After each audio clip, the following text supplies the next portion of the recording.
Değerli izləyicilər, videonu bəyənib kanala abunə olun ki, hər kəs son xəbərlərdən anında məlumatlansın.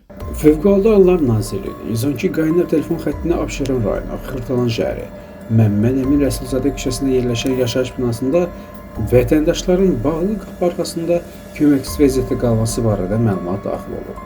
Fövqəladə Hallar Nazirliyindən bildirilib ki, xüsusi riskli xilas etmə xidmətinin xilasediciləri çağırış üzrə cəlb olunub. Qeyd olunub ki, hadisə yerində əməliyyat şəraiti qiymətləndirərkən 1940-cı il təvəllüdlü və 1979-cu il təvəllüdlü xanım şəxslər və 2013-cü il təvəllüdlü şəxsin uzun müddət telefon zənglərinə və çağırışlara reaksiya vermədiyi və həyati təhlükəli vəziyyətin yarandığı ehtimalı müəyyən olunub. Xilasedicilər tərəfindən həyata keçirilən xilas etmə əməliyyatı nəticəsində 4 mərtəbəli yaşayış binasının 3-cü mərtəbəsində yerləşən mənzilin qapısı xüsusi vəsaitlərin köməyi ilə açılıb.